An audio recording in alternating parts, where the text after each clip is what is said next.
everyone. My name is Jim Cummings. I'm going to call this meeting to order. The Tax Increment Reinvestment Zone Board, January 25th. At this time, we will hear any public comment on items that are not on the agenda. Anyone wants to make some public comments, we'd be willing to listen to you. Okay, seeing no one that wants to make a public comment, then we'll move on to item 3 on the agenda.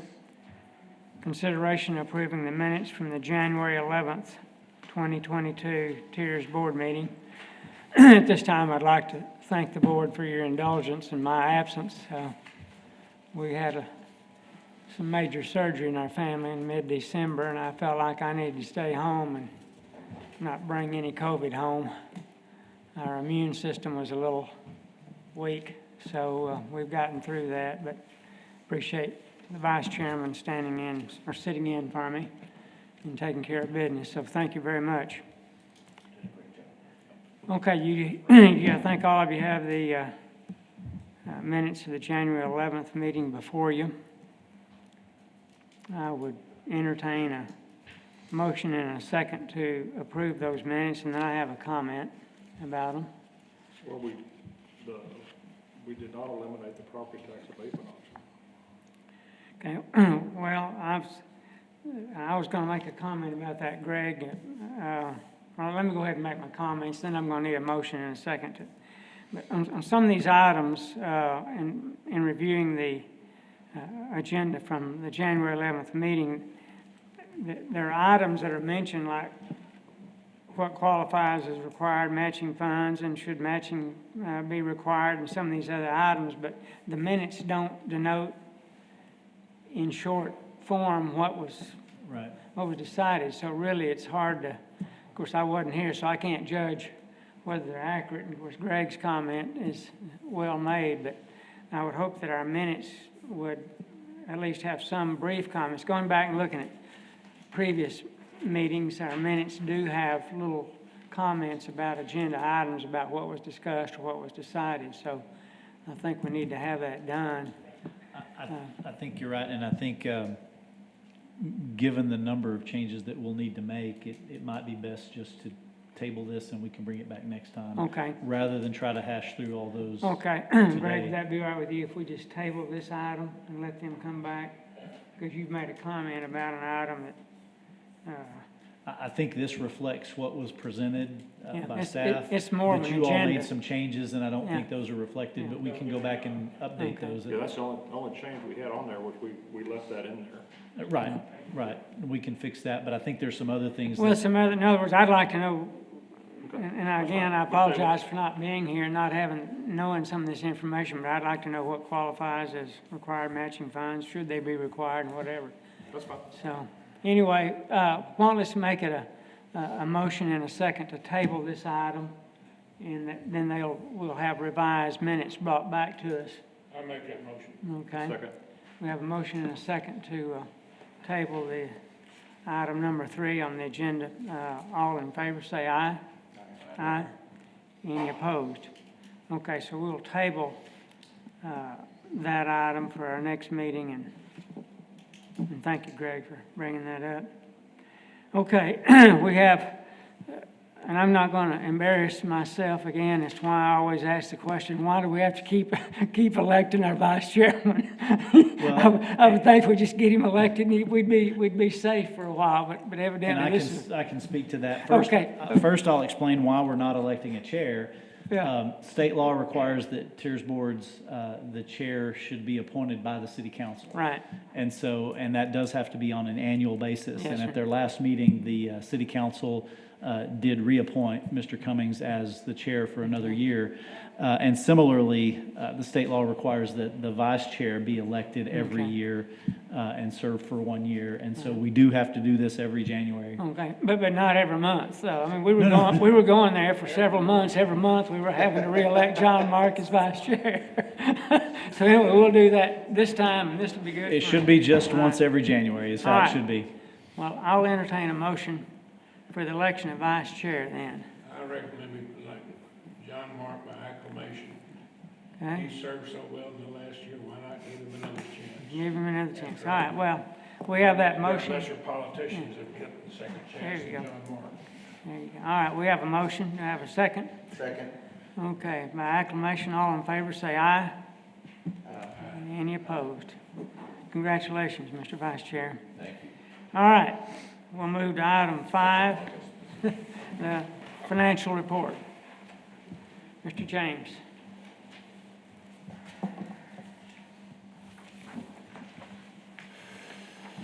Thank you. John James, Director of Planning and Development Services. You've seen this before, so I won't spend a lot of time on it, but this is just the breakdown that we get monthly of the TIRZ financial report. It is as of December 31st, so it's at the end of the month, so we don't have any numbers for January yet. But this basically gives us where we started, how much we've spent so far, and/or how much we've committed. So as you know, once you approve a project, we set that money aside so it can't be touched. And so what that gives us at the bottom line there, of course, is how much we have available to spend. And that's important today because we're looking at incentive grant requests. And so on the south area, for example, we have about $255,000 available. So when we get to that item where we look at how much and which projects to fund and how much to fund them, that's the number to keep in mind, because as normal in the south area, we've got more requests for funding than we have funding available. So there are some. Well, the staff has recommended all but about 7,000 be funded. We probably need to talk about that as we go through the process. Yes, and Nolan and I, when we get to that item, we can talk about why we recommended the way we did. And so obviously it's up to you all to make a final decision, and you don't have to go with staff recommendation, or if you don't like leaving that a little bit of money. I will say we like to leave a little bit. We don't like to spend to the dollar because sometimes these fluctuate. The property tax income, for example, is an estimate, and then later in the year we get the actual number, and so that can be off a couple $1,000s. So that's one reason we don't like to spend right to the dollar. And of course, we have similar report for the. John, wait, Yep. let's go back to the south. Yep. Is that 437, is that the most recent from the tax district? Yes, that's the most Is that recent. Shaw's or what? How is that figured right? That is prepared by our finance department, but that's based on information they get from the appraisal district. That's the latest information? you've got? Yes. It hadn't been updated since December? Correct. That's as of December 31st. Now, that's not updated regularly like every month. It will be, and don't hold me to this, but I think it would be updated again later in the year, in the spring or summer. It's when we'll get final numbers. But that number really usually doesn't change month to month until we get that final number of, okay, here's what actually it ended up being. That's the most current figure you have? Correct. That's my question. Okay. That's right. And then, as normal in the north, we have quite a bit more money. We don't get as many project requests, and that area brings in significantly more each year. So those two things combined make this fund larger, and it continues to grow. As we've talked about, we're in the process of looking at public improvement projects in the north to be able to use that. I will say that in the last couple of years, we've gotten more requests in the north, and we are still actively encouraging businesses and properties in the north to seek some of these funds. And so as you can see right now, we have a little over $2 million in that north area available for assignment. So that, again, that's a brief overview of the financial report. If you have any questions, I'd be happy to answer them. Do we have any questions? Okay, I'll entertain a motion to accept the financial report. So moved. We have a motion. Jason, second. Any other questions? All in favor, say aye. Aye. Any opposed? Thank you, sir.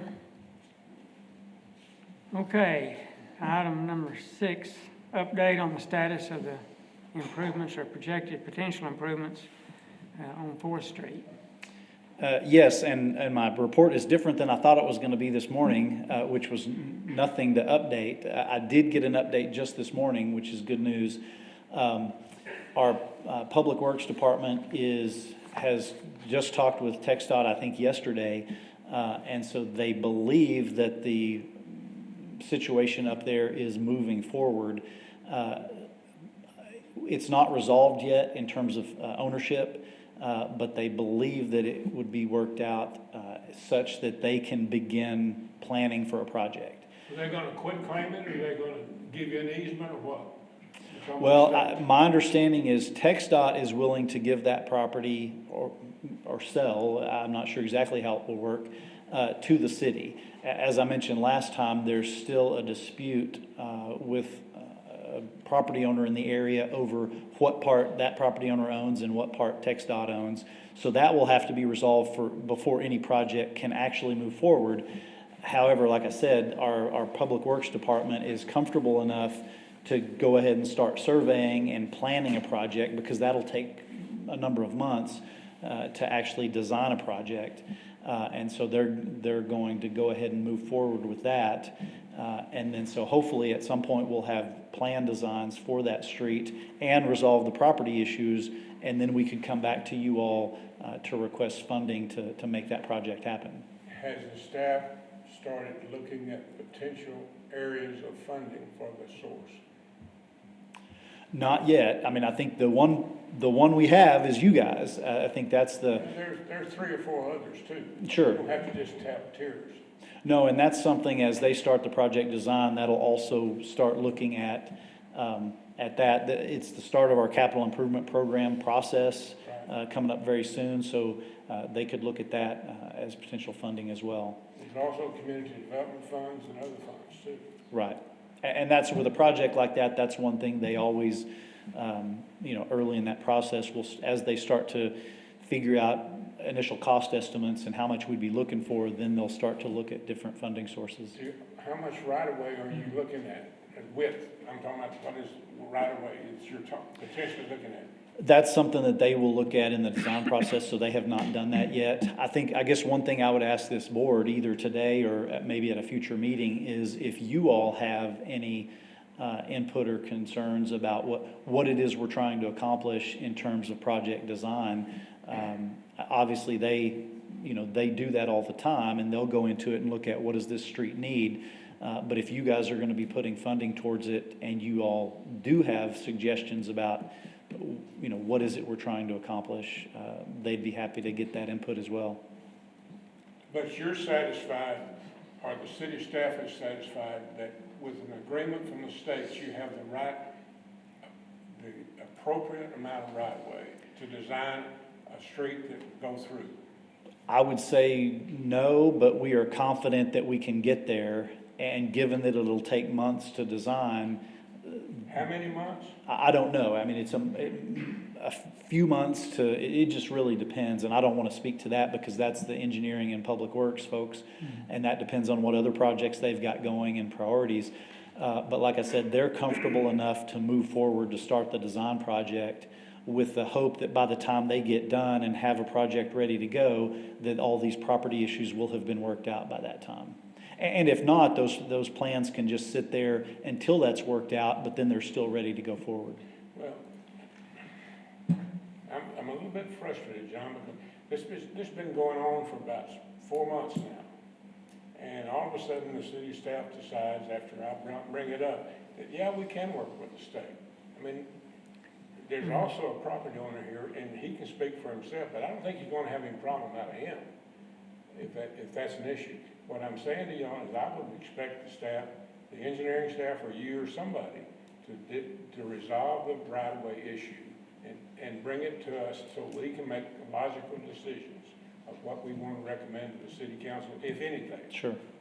Okay? John, is here again, I can't keep it straight, but is 4th Street, is it in the northern tiers or the southern? It is in the north. North, okay. Which is good good news in terms of available money. funding. Yeah, okay, well, keep us updated. Now, we've made some grants up there, haven't we, on 4th Street? Yeah, for private projects. Private- And remember private that, projects, to fund something like a street project, that can be done by you all outside of the grant process. Our grant incentive process is for private property owners to Okay. apply for money, but for street projects and things like that, you all can take action. Right, that can be done outside of that window. Okay. All right, item number 7.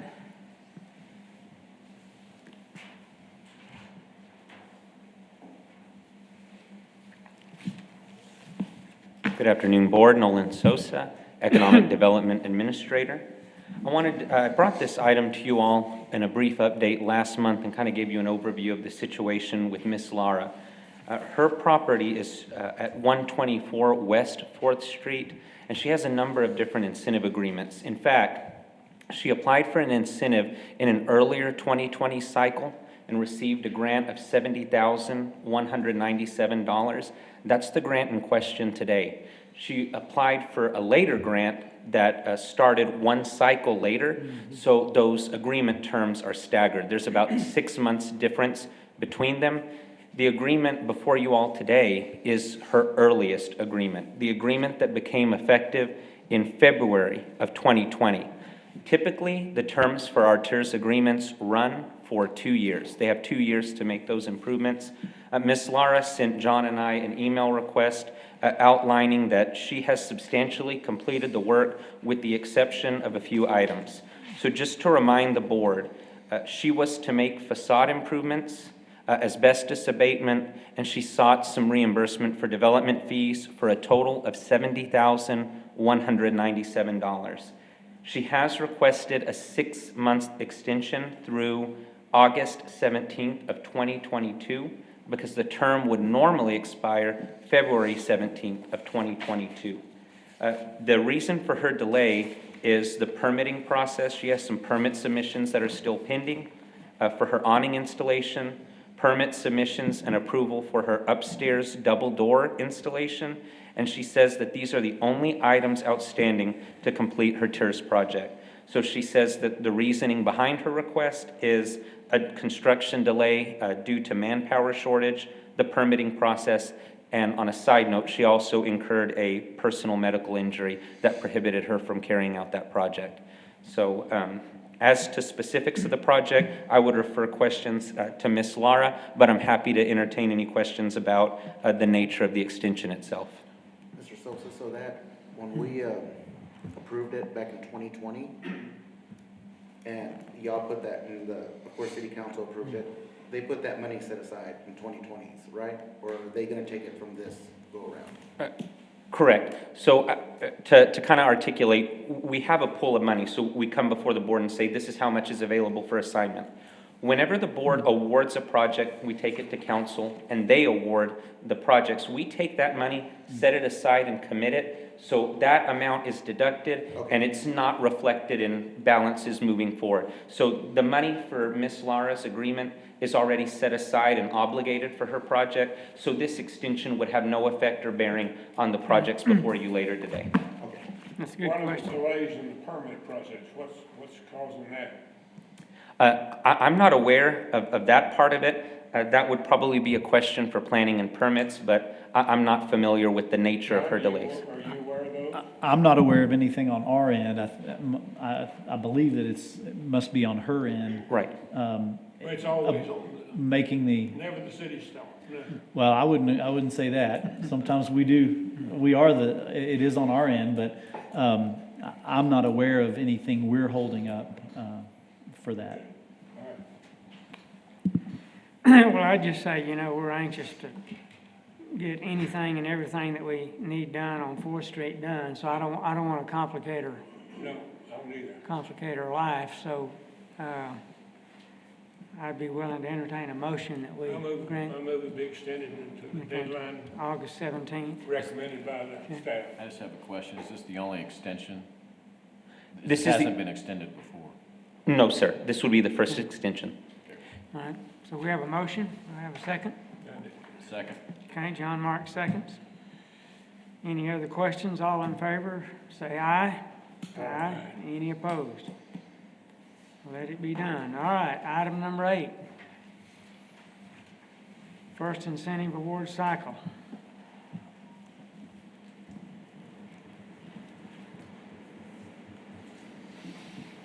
Good afternoon, Board. Nolan Sosa, Economic Development Administrator. John and I met and reviewed the applications that we received in both the TIRZ North and the TIRZ South. Unfortunately, the recommendation that we put before you today, we were unable to recommend award to all who applied based on a multitude of factors that I'll walk through with you all this afternoon. But we do believe that the recommendation that we've come to today is the approach that makes the most people happy and gives as much funding as we responsibly can give to each applicant consistent with the TIRZ policies. So I will start with the TIRZ North recommendations, I'll walk you through those, and then we'll move on to TIRZ South where things get a little more interesting. Okay. Okay, here we go. So we received only 2 applications for the TIRZ North. Both of these projects may look familiar to this board. 1212 North Chadbourn and 1218 North Chadbourn is Oliver Brown. You may remember Mr. Brown as the owner of Big O Auto, who completed a project at 2311 North Chadbourn and was very successful in doing so. These were the projects that were awarded back in 2020. Mr. Brown came with a request to terminate those agreements and has since asked that the board consider a request to basically reinstate those projects. And we told them, we can't necessarily do that. The TIRZ incentive program is inherently competitive, so we asked Mr. Brown to resubmit an application, put his materials together, and let the board make the determination whether they wanted to reauthorize those projects.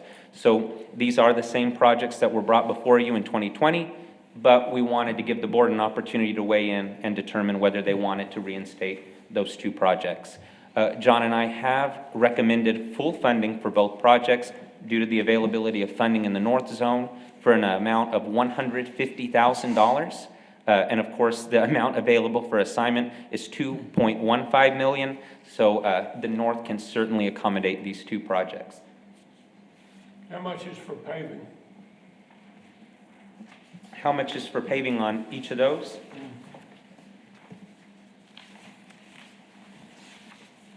I'm gonna defer to John on that. John's got the applications right in front of him. This shows this one. Here's maybe just hand me it's not to provide. Here's 34,000. This is the mechanic shop and the tire shop, right? Yes, That sir. we approved before. And what was the reading, you had to pull back, something about a zoning or permit? What was the reading you had to pull back before? Yeah. That's 34 on each one. So on the first project, it's 34,000. And that's concrete. Why is he doing concrete?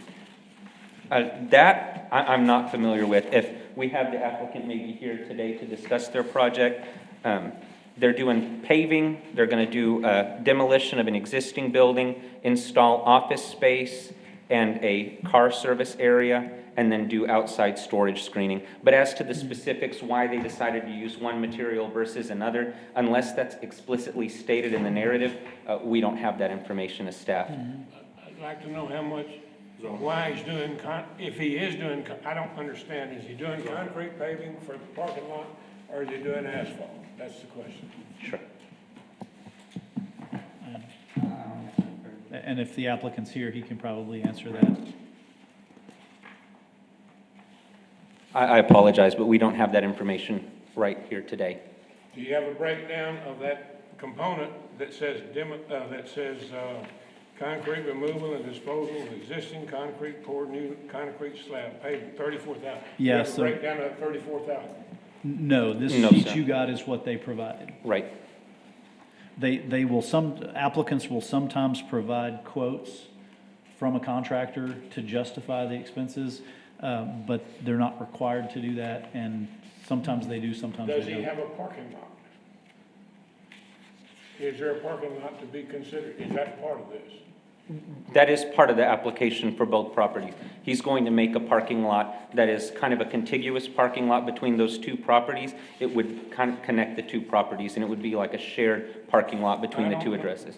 I don't know why we ought to be paying for concrete when we can do it cheaper for asphalt. Right, I understand that. From a staff perspective, we just evaluate the projects based on what the applicants submit to us. And we often see developers do that because concrete's longer lasting. Well, I understand that, I and agree with that. If it's- I don't, If it's a city street, I would say fine, but it's private property, and, we're spending tax money, sure. and we ought to get more bang for the buck. Spread it down the road, we'll have more money to spend. I cannot vote for concrete pavement on a private parking lot, personally.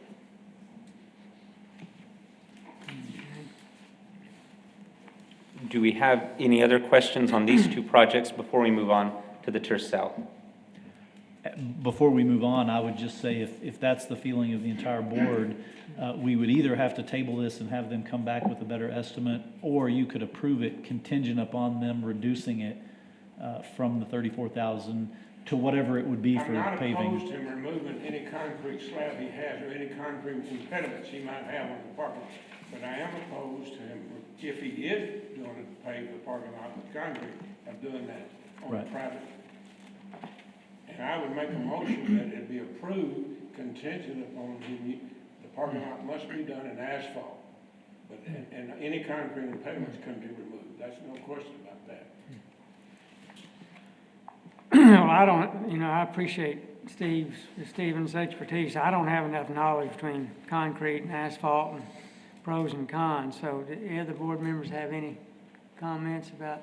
I think we should table it and allow him to be here next time and let him explain what he's trying to do with the concrete.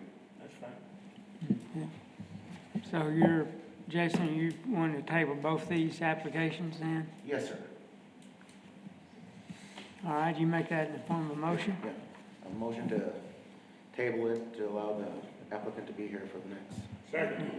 You have a second. Greg, any comment? John Mark, okay. All in favor, say aye. Aye. Any opposed? Okay, we'll table them for next, Now, the TIRZ South is where things are a little bit more competitive. We received substantially more applications in the TIRZ South, and of course, the funding is very limited. We have $255,254 available for assignment, and as Board Member Brown pointed out earlier, we have recommended funding all but about $7,000. So I'm going to walk through the different projects, and I'd first like to identify a couple of projects that John and I were unable to recommend funding for at all. We received a few applications that would require DHRC approval. They were facade improvements, installation of new windows, doors. Improvements of that nature in the TIRZ South, as this board is very familiar with, require the approval of the DHRC. And so it puts John and I in a bit of an uncomfortable position to recommend any funding for projects located in the DHRC that haven't yet received approval. If this board were to recommend funding for those projects, any funding recommendations would still be conditioned upon approval of the design by DHRC. So in the interest of being responsible with our recommendations, we did not recommend funding any projects that were not either in progress at a DHRC meeting on an agenda or already approved by DHRC. So there were a few properties: 13 East Tuig, 19 East Concho, 36 East Tuig, 61 North Chadburn, and 213 North Chadburn. These projects require DHRC approval, and I just want to kind of put a disclaimer out there. Our rejection of the project is not necessarily a statement of city's position on whether the project had merit, whether it was a good project. It simply did not meet the criteria for us to bring it to the board. It didn't receive DHRC approval, so we can't even bring it to this board for consideration. But DHRC has not Correct. heard the applications yet. That's right. correct. And you When may do they recall, 2 or 3 years ago, the policy was updated and council approved the change to require DHRC approval first. Part of the reason for that is we'd had projects that, you guys approved funding, but then they went to the DHRC and were either altered by the DHRC in terms of their approval, or we had one project, that one actually didn't come to the TIRZ, but DHRC denied a project. And so that, we decided that was putting the cart before the horse, applying to you all before it got DHRC approval, so now it does require that first. And I'll just echo what Nolan said. Most, if not all of those projects, we thought were great projects. It's just, you know, they didn't get the DHRC approval first, which is required by our policy. But is it gonna be another month or 2 months, or how long will it be before the DHRC meets? Well, they meet monthly. It's just none of these projects, well, I'll point out that none of these projects had applied, but we do have some on here we're recommending funding because they did apply to DHRC and have received that approval. Okay, all right. I will note, though, as you consider, we are recommending funding almost all of the funds we have available.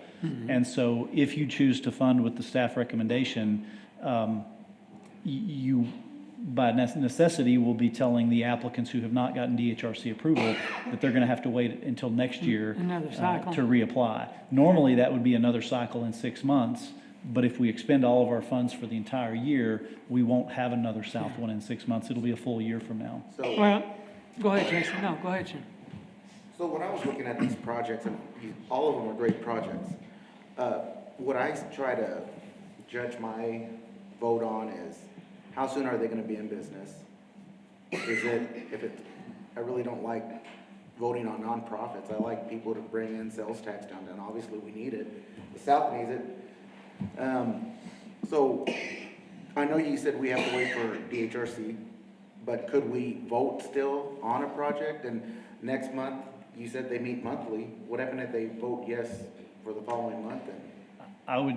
could yeah. that be a possibility? It could be a possibility. You may recall that maybe it was the last cycle, you all did approve a project that was pending DHRC approval, but it was that the DHRC meeting that month fell after your meeting, but it was already applied for, already in process. I think, given that we have so many projects, I would be hesitant, since our policy explicitly says you must have DHRC approval first.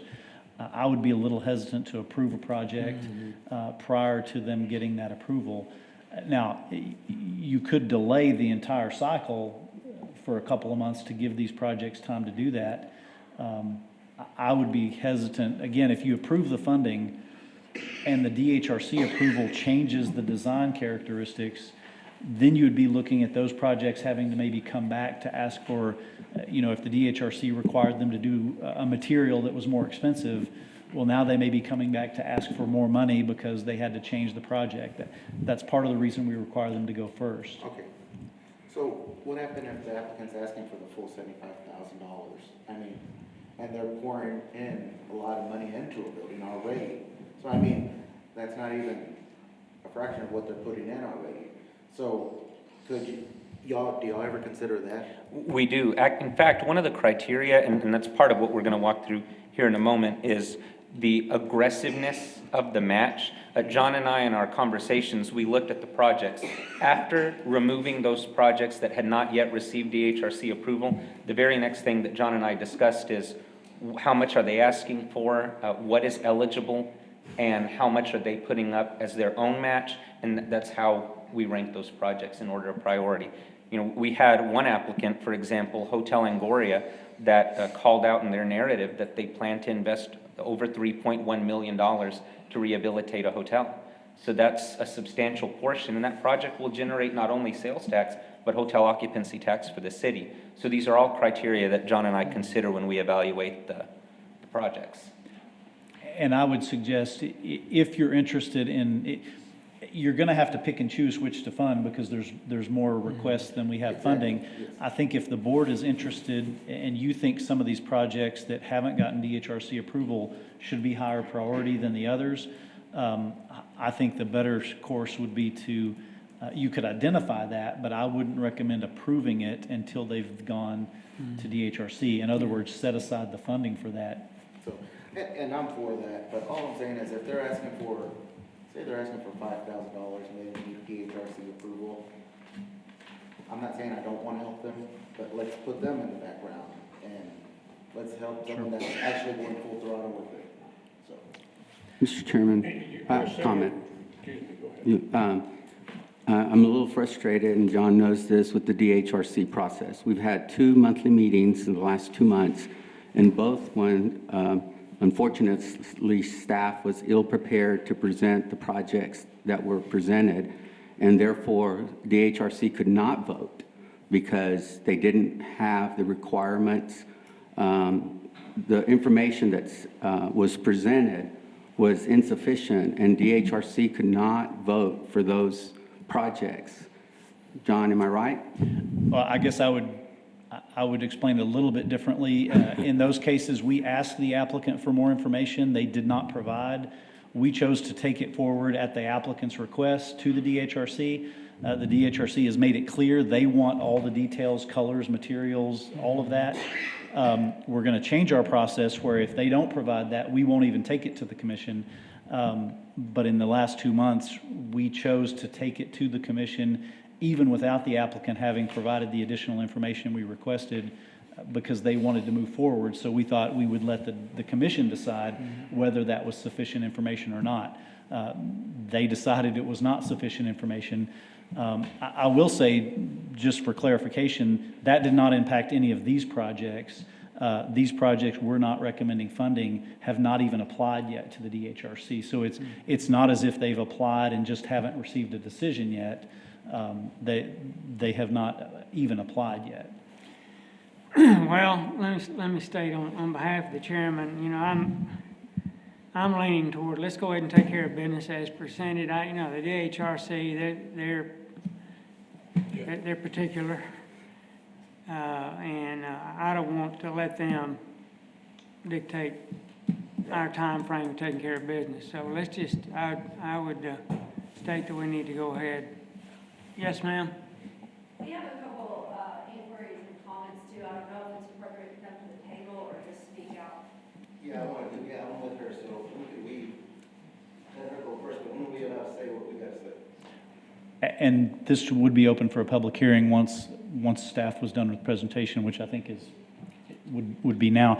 I did want to clarify one thing that Nolan mentioned, the 19 East Concho, the Marshall Pint.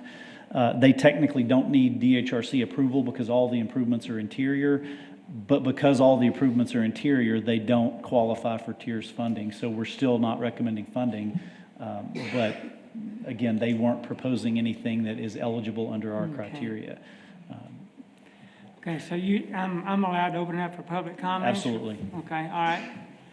So we have a project Come up. And while she's coming up, I'll just say anybody who wants to speak needs to come to the podium because this is being recorded, so we need it on audio. My name is Bria Burke. And this is. I'm Jamie Burke. And we proposed the application for the TIRZ funding for the South, and we didn't even make the list here, but we kind of fall into this category of whether or not we put in an application for the DHRC. And I'm not sure if they've cashed the check or not, but part of the process of putting the application in for the TIRZ request money and an application for the DHRC, we did that together, like kind of simultaneously. So I don't know, I guess and we fit all the criteria. So we were having a project at 61 North Chadbourne that we want to completely redo the building and put in plumbing and utilities, and it's a vacant, empty building right here, so it's a pretty big project. So we had a substantial request for the funding, but yeah, I mean, we were just shocked to kind of see that we're not even on the list. And yeah, going back to the thing about the DHRC is that we do have an application in, and we just haven't had any response from them. We asked for a receipt for clarification that they got the application. They definitely accepted the check that we wrote. So I'm not sure where the confusion is. So, yeah, just to add, I know you had mentioned that the projects that hadn't been approved have not had a DHRC application. We have applied for that. So. Okay, but you're not on this list, is that what you're We're saying? not on that. Yeah, we didn't make the list, but that was, yeah, it's just, They're on the list, Yeah. the BDJ Burke, is that it? yes. Yeah. No, but that, for the recommendation. It's not on their recommendation, it's but not it's on the sheet that It's we on the sheet, have but that not- shows but it was not not for- We were falling submitted. under the category that you were talking about. Yes, may I ask what you're gonna do with that building? Well, we want to put in plumbing and electricity and sewage and to put two office space and 2 bathrooms in it. And as soon as these projects are completed, is it gonna be ready to put some money into the city? Sales tax and all Yeah. that? I mean, the plan is to have it, fully functioning within, a year, hopefully. Within a year? 6 months, is like, if this was all gonna go smoothly, we were hoping to have, start construction in April and then hopefully finish the project within, 6 months of that. But, yeah, so we were definitely in kind of people that you talked about initially, like, that submitted the application and fit all the criteria, and then also put in an application to DRC. And this is what frustrates me too, I mean, with the DHRC is, I know we don't give you a heads up, say, hey, make sure you get DHRC first before you do the TIRZ application, because, a lot of applicants just turn in all at the same time, and we're not on the same schedule as DHRC, and that what frustrates me with guys like you that are trying to get it going, and, so Yeah, and I I'm mean- gonna take that I into mean, we were following consideration. the deadline for the TIRZ program, not aware of the DHRC approval prior to that, so we were we submitted it all at once, really. I will say, we do, when applicants come in to talk with us, we usually at least, and I think in most cases, we let them know that that is a requirement. It is on the application. Obviously, it's one of many boxes and things on the application, so I could see how someone might miss that, but it is a requirement. Which is why we went ahead and submitted that. Sure. Once And we, figured that out. I'm trying to check on that right now to see if that's a pending application, but I will say one more note that applies to some of the projects, and I think, I don't know if Nolan has that detail, but you'll see in our recommendation, there are many projects we recommended funding less than what they asked for.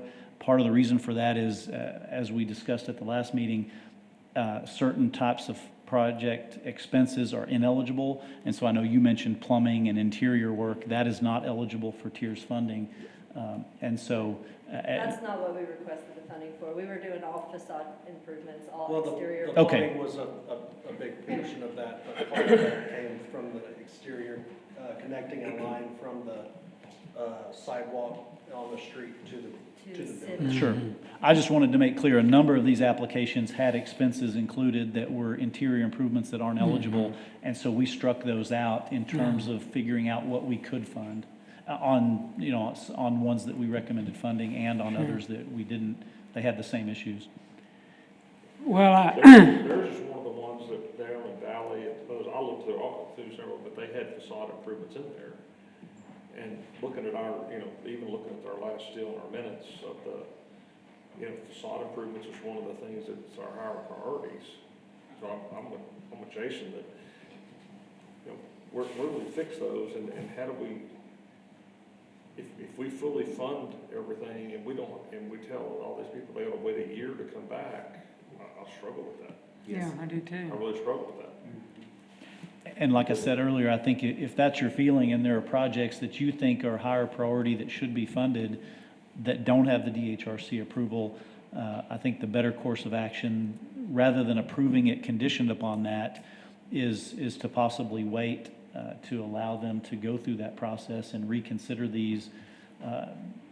Either fund some if you're ready to do that today and then hold back some funding to allow them to come back in the next cycle in a few months, or Well, how long does it take, obviously, if they submitted their example, if they submit an application to here and to DHRC at the same time, I don't know what the time frame on both those is. Exactly. it's usually within, the deadline for a DHRC application is approximately 1 month before that meeting. And so it really only takes usually a month. We'll have to find out what happened with their application if it was submitted. But usually if you apply in January, you'll be heard in February. Or if you just applied in November, you'll be heard in December. That's like. So when would they, if they applied at the same time, when would y'all apply here?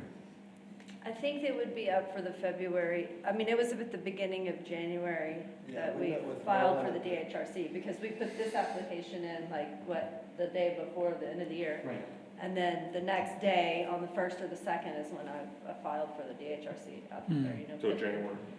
Of January, yes. Okay. So I don't know if there's a meeting this month, or if it's, you said it's a month later, so If it they, would be in if you, February. if they applied in early January, it would be on the February meeting, which obviously would, I think it's the third week in February. So I guess unless you got your TIRZ application in long before the end date, I mean, the only way that you would have had approval by the DHRC was to get the application in, months ago. So that might need to be known, I guess, for applicants. I think the biggest part for the DHRC in our conversation was basically just the color of the facade of what we're choosing to do, and that was what, we just needed to notify them what the color scheme was, and then, so that was kind of, we didn't. Yeah, out of the whole project, that was really the main thing that the DHRC needs to approve, is the color of the exterior of the building. Not to when we're doing way more than just the color of the building. Something. We're doing complete reconstruction to improve the building to be a usable space that's gonna be a nice usable space. Yes, and that didn't sit well with me. Y'all waiting on the color? Yeah. Well, let me okay. clarify that. It's, the DHRC looks at more than color. They look at materials, building materials, even if doors and windows are being moved or replaced, they look at all of that in terms of compatibility and historic character and all of that. That's part of their charge. Well, I want to serve these folks I do too. some way, but I'm frustrated. I don't know what we can and can't do. So I'm gonna look to staff. And what do you want us to do? I mean, I want to be equitable with these folks that are doing something that's really good for our community. I'll make a motion, Mr. Chairman. All right? I'm going to make a motion, we approve the application subject to DRC approval at their next meeting. If they don't approve it, then it comes back to us at the next meeting. Well, that will impact the awards, though. Yeah. Oh, absolutely, amount of because money if you do that for all these projects, It'll impact- you're still gonna have to pick and choose which projects to fund, because people have requested, I think, more than double the amount of funding available, so. I'm prepared to address that too. Yeah. You got 4 sprinkler systems on the south here. Sprinkler systems don't do anything to add to the tax value of the property. And I'm gonna say that's not something we ought to be spending our money on. We ought to reduce that significantly, our participation rate, in my opinion, personal opinion, on the sprinkler system. Y'all have recommended, what, full funding on the sprinkler system? No, in fact, 50%? to get under that 255, normally it's a 75% Right. and 25% match. We cut that down to 50/50 just to get under the amount of I available wanna say it funding. ought to be cut further. Well, I think I would suggest if, as we looked at these, we prioritized, as your direction, prioritize first facade improvements. So if that's your thoughts now, there are enough facade improvement projects to fund just those. And this is again up to the board. In the past, this board has gone back and forth. In some cases, you try to fund all the projects just at a lesser amount. In other cycles, you've decided to fully fund the best projects and not provide any funding to the others. So that's part of the direction that you would have to Well, decide. Let's resolve this man and this lady's problem first. Yeah. If I need to withdraw a motion, I will, but I'm like Jim, give us some ideas of the direction of what we should do today. I think your suggestion of approving them conditioned upon their DHRC approval within a timeframe, I think that would work, because we likely wouldn't take it to the city council Well, it's until gonna be after that was conditioned met. that If we approve them, we've got to free up some money other places, is what I'm saying. No, absolutely, and there are a number, as you see, there are Yeah. 5 or 6 projects that are in the same boat. I'm all for facade improvements, because that adds to the tax base.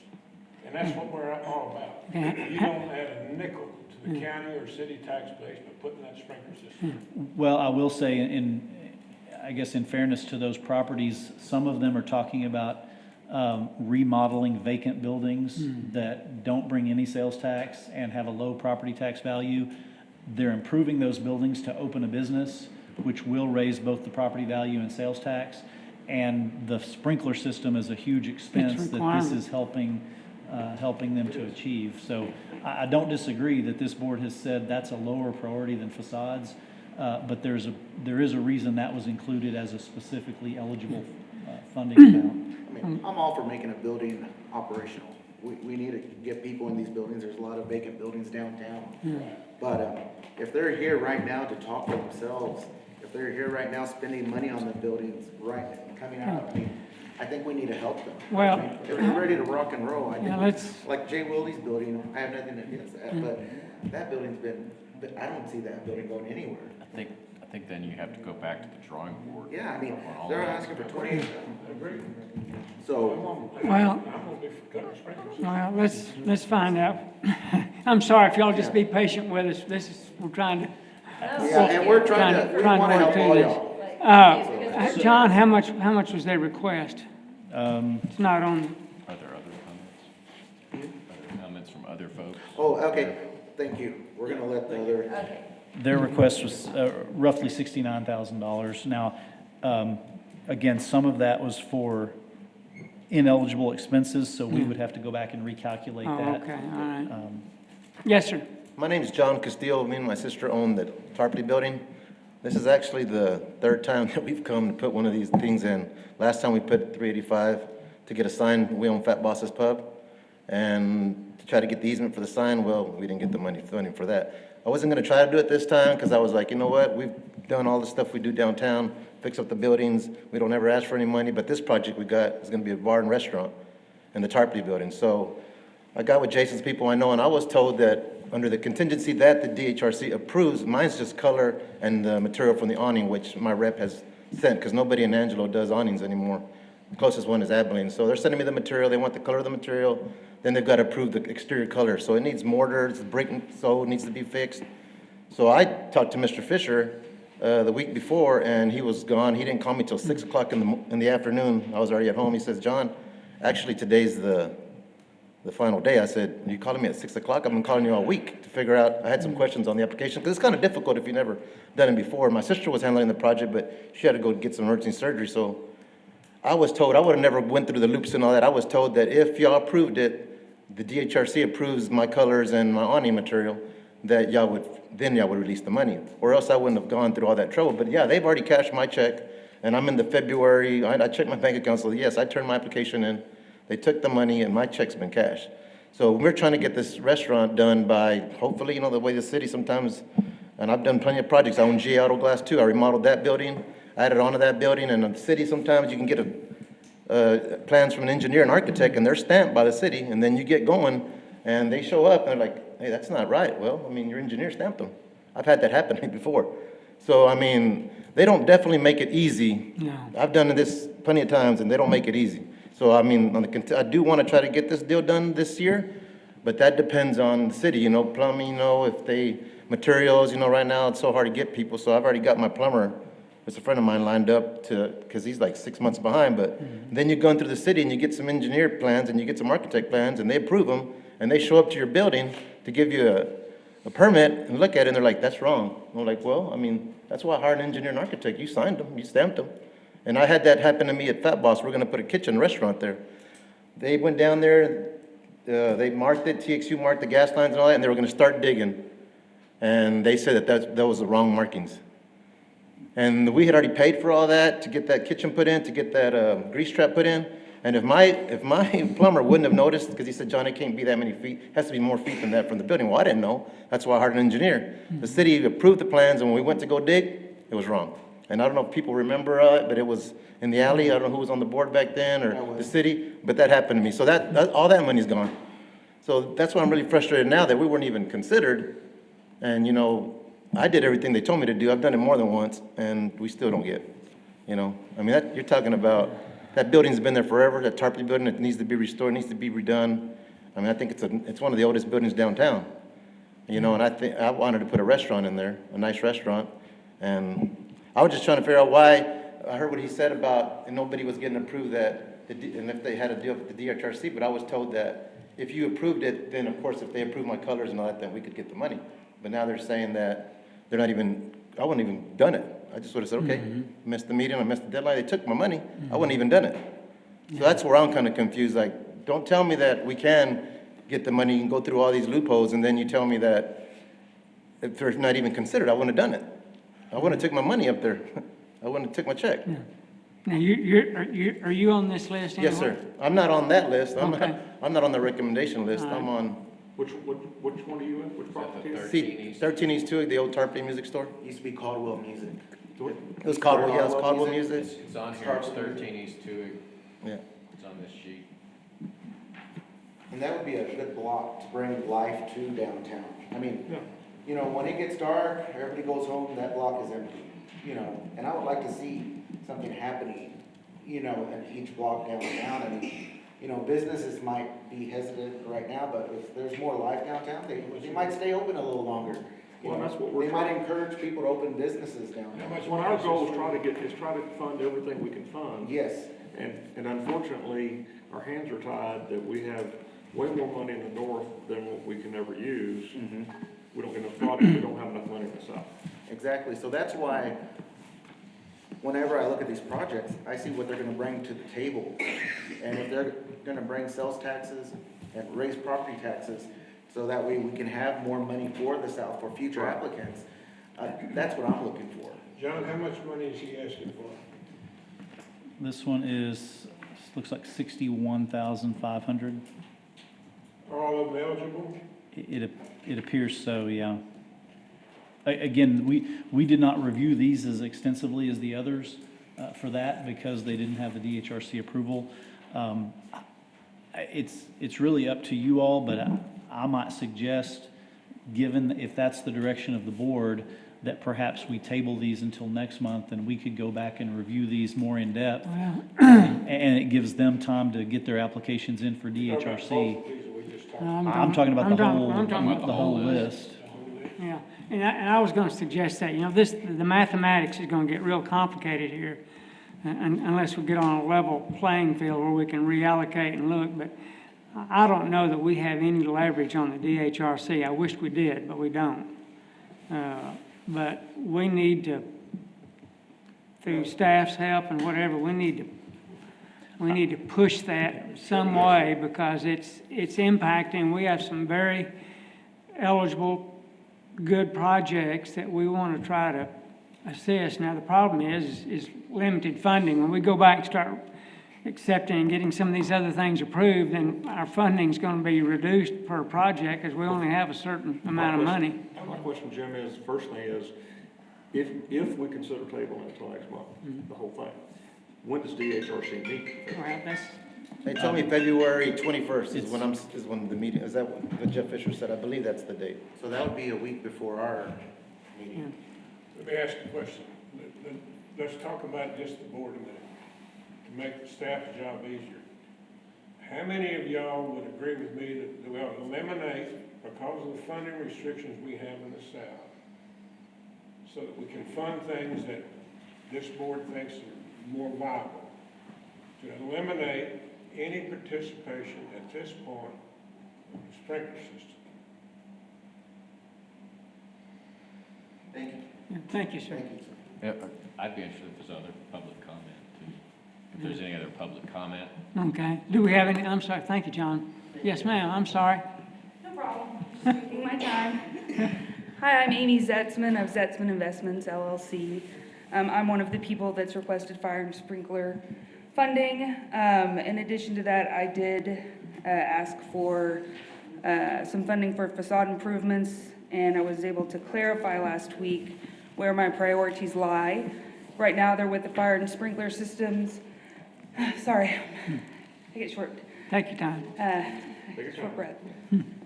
I was able to clarify last week why I needed the fire and sprinkler monitored smoke alarm funding first, and it's because I have some tenants that have just moved in. It's gonna be a barcade, which is an arcade-themed bar.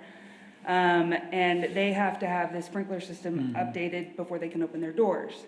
Once their doors are open, I'm able to move forward with things like the facade improvement and converting upstairs to lofts, which is my long-term goal.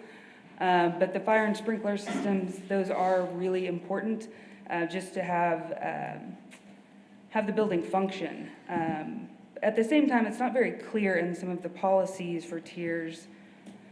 I understand it's inherently competitive. What's not clear is how do you compete? The incentives that are laid out and the priorities of where you should allocate my focus and my priorities, it's very unclear.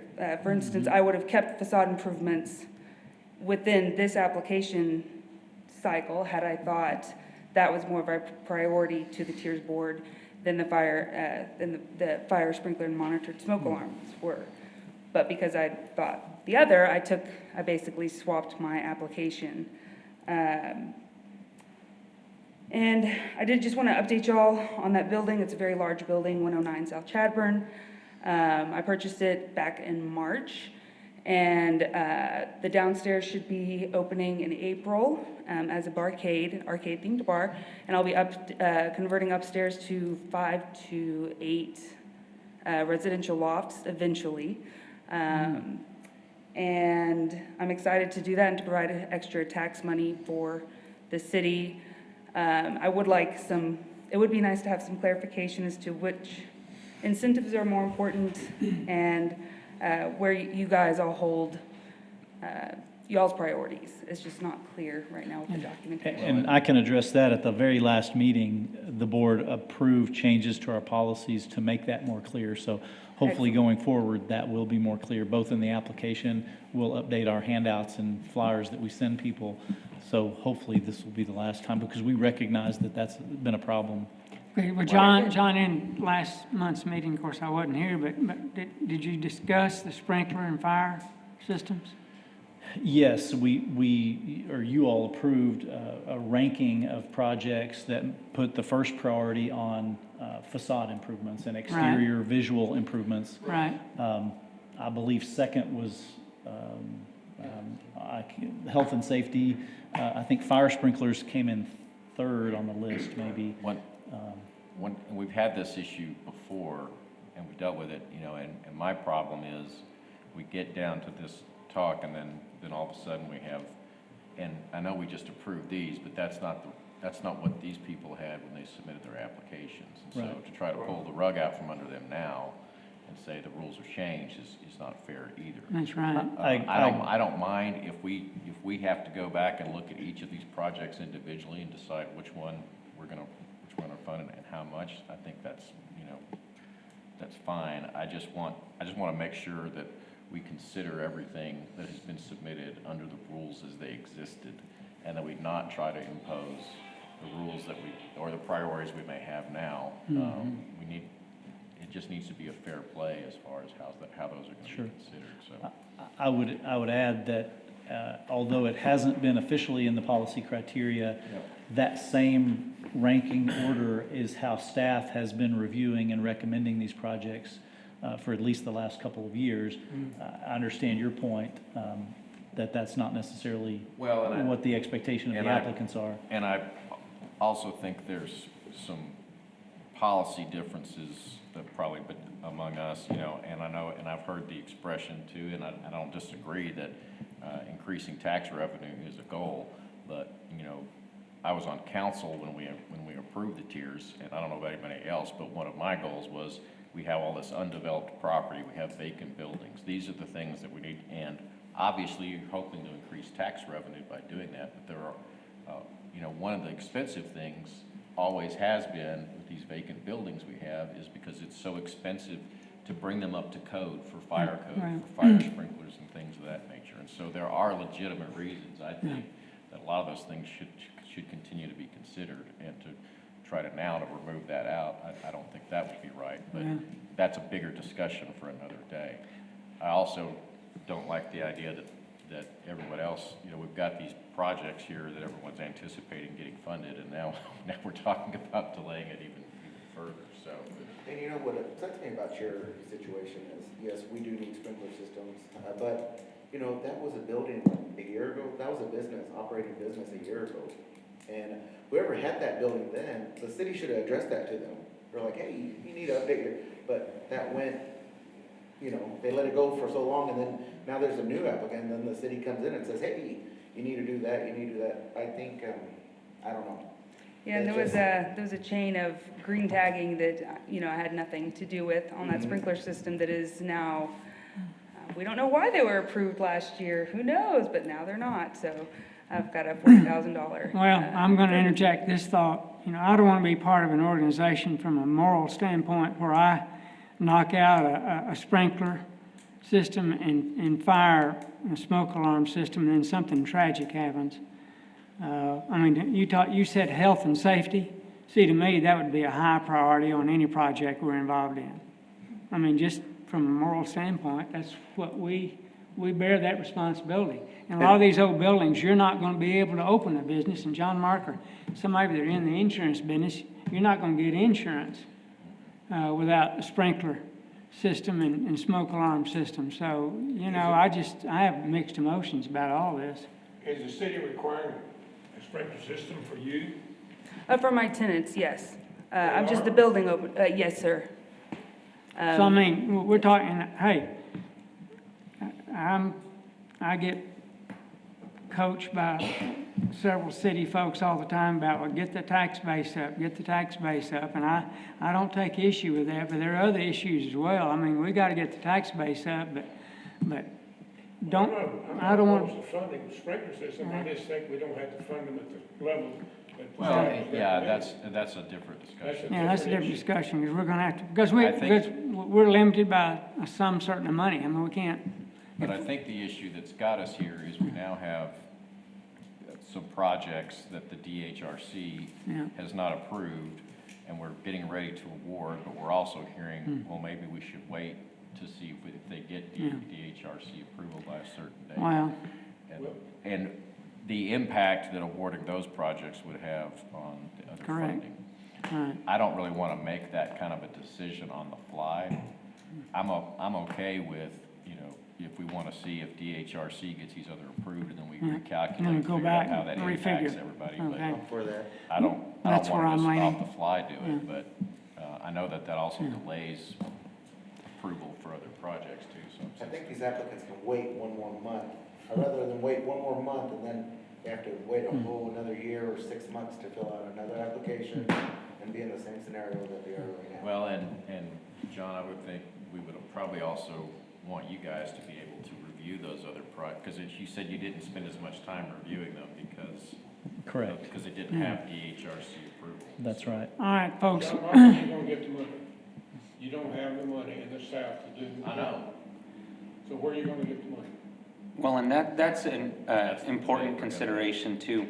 I mentioned to John just a moment ago, we have a number of applicants here that have submitted projects that otherwise would be probably high priority for this board, with the exception of the DHRC approval. It's also notable that one project in particular, I'm looking at, or three, the 17 West Beauregard and the 641 and 643 South Chadbourne did go through the process of the DHRC approval. So in having this discussion with the board, I do want to make the board aware that some applicants in this process did go through the DHRC approval, get their approval letter, and submit that to the board. So in any recommendation that we make to you all, I want to, communicate to you all very clearly. There are 3 applicants on this list that did go through the process, followed every step, and completed the process as they're required to do. So any tabling would, adversely impact them, and I'll let them speak to that. I will also say that the projects that are pending DHRC approval that have submitted are projects that if John and I went back to the table and reevaluated, are all projects that are worthy and that this board has expressed today might change the way that we do the funding recommendation. I'll say, for example, the Hotel Angoria project included a facade improvement component, but John and I didn't even bring that to the board for recommendation because for all intents and purposes, they hadn't sought DHRC approval, so we only brought the fire sprinkler component to you all for consideration. So if this board tabled the award of the projects, from a staff perspective, we would appreciate guidance from the board on what your position is as far as the fire sprinkler goes, because a number of projects are fire sprinkler only. We would also probably like for the board to give us some direction on how y'all want us to do this. I might recommend a closed application review. We're not gonna take any new applications, and we're gonna work with the applicants that are already in this existing pool to work through the DHRC process. And it's not you have a certain number of months to get it in. It's you need to get it into the next DHRC meeting, because this TIRZ board needs to make awards, and we need to get these projects going. So I would say they need to get on the February DHRC meeting, if at all possible. And we need to take these projects to this TIRZ board no later than the February meeting, so that we can have a discussion and not delay any projects. The other alternative is just to go with your proposal. You say, they didn't get approval, we're not gonna award them, and we go ahead with the boards. Well, And you've touched on my counter argument that I was about to bring up as the devil's advocate. If we do go with the staff recommendation here today, then this board does not set the precedent that if you don't get DHRC approval, you can still get your project approved. That's been approved previously in the TIRZ policy. That policy remained consistent when we did the policy revisions. That's still a requirement. For TIRZ South, you need to have a DHRC approval letter. So we're really, as staff, putting it before the board today to decide whether or not they want to open Pandora's box and let that happen moving forward. okay, Mr. Sosa, I'm gonna ask you this. When these applicants handed over the application to you, and you knew they didn't have a DHRC, did you give them high hopes and saying, yeah, we can get this approved? I did not. I told the applicants that the DHRC approval is a necessary component of their application, and I actually referred them to Planning and Development Services. I work in economic development, so the only role that I can have really in the application process is referring them to the appropriate party at Planning and Development Services. I can't walk them through the DHRC process. Wouldn't really be responsible for me to do that, because frankly, I'm very unfamiliar with that process. So I would not be very helpful to them. So I'm just gonna say this. If you know they need DHRC approval and they give you that application without that, why even accept that? Why even toy with the notion of, yeah, go ahead and fill out that application, knowing that they don't have that application? Why would you give them high hopes and make them go through all those loops and bounds? And then for us to not even put them on the list and Well, I think, the I would say characterization is- that's what we did. Right. We accepted an application. As we reviewed them, we saw they did not have the DHRC approval, and so now we've come to you and said those should not even be considered because they don't meet the criteria. I will clarify it for the board from my perspective. When I receive an application, that application is sealed, and I, as staff, will not comment on the application at all. I won't answer questions about, well, how else have we applied, who else has applied, what does my application look like? My response, total transparency to this board is, it looks like an application. Looks good, it's competitive, but I can't give any inclination because it's subject to board approval. But if we give them notice when we look at an application that comes in that says, your application is not complete because it doesn't have a DHRC letter. We do not, and that's what I was about to suggest. That's how we treat applications in planning and development services. If you apply for a rezoning, for example, if your application is incomplete, we simply reject it and don't move forward with it. That could be the approach here. Yeah, I don't want you to have to continue standing there. I could do this all day. Yeah, I don't know where we're going with this. I'm an attorney here, so I like to argue. Okay. No, I just wanted to make sure, I'm also one of those people that are pending approval of DHRC for my facade improvements. It's not clear when they're gonna make decisions, if they have any questions from me. It is still I've gotten nothing back. I don't even know if they've received my application for the February meeting. I was told it'd be February 17th. Now I'm hearing it's the 21st. I still don't know. But if y'all do open Pandora's box, per se, please do reconsider that portion of my application that has to do with facade improvements pending DHRC approval. That's all. Thank you. Thank you, ma'am. Appreciate it. And if I could add, if it affects your decision-making, the deadline, it is the February 17th is the next DHRC meeting. The deadline for applications was this past Friday. And so what we would be looking at is either extending that deadline, which there are some ordinance requirements in terms of notices going out so many days in advance, so I'd have to double check to see if it's even possible. We could extend that deadline maybe till this Friday. The other alternative is the March 17th meeting. The deadline for that would be February 18th. So if you're interested in tabling it, that's a factor to consider in terms of maybe tabling it 2 months instead of 1 month.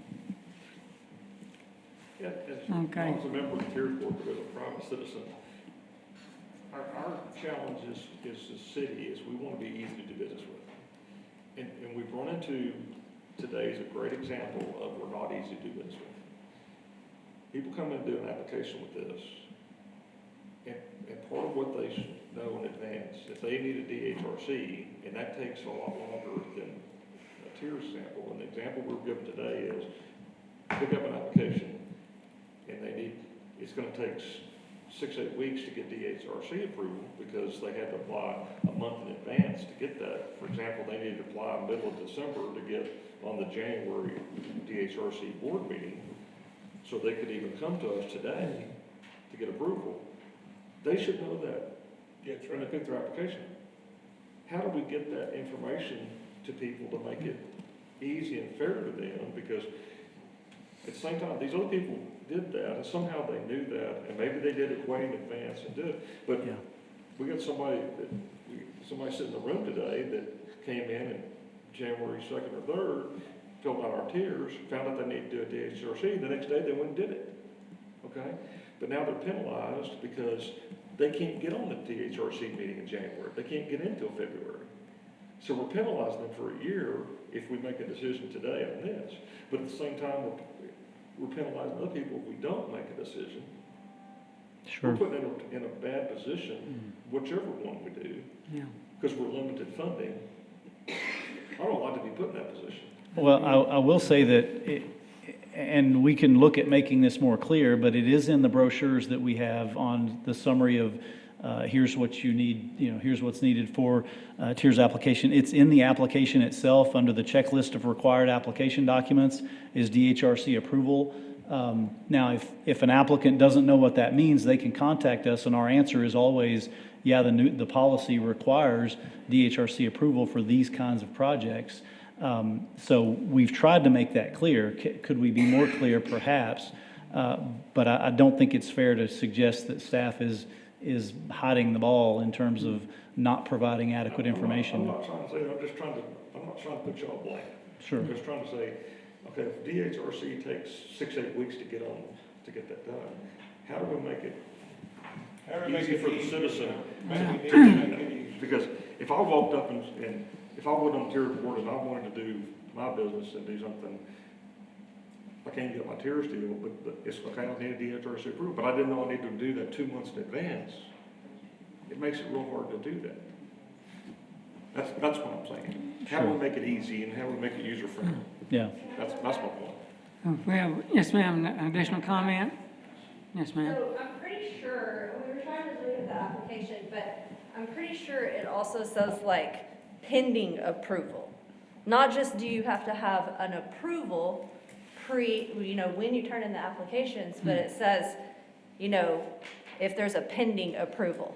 And we got our receipt for, we double checked, and our application is pending approval with the DHRC right now. And on top of that, we have sprinkler system in the building. So. Okay, Mr. Flutie, we have okay, tie it all together, Mr. Flutie. Bring us home. Bring us home. Hello, Lee. I have to comment on Dale. I got your letter from the guy that wanted to put the sign on the deal. Not my letter. That's your letter. No, it's not. Anyway, I have to really agree with Dale on this.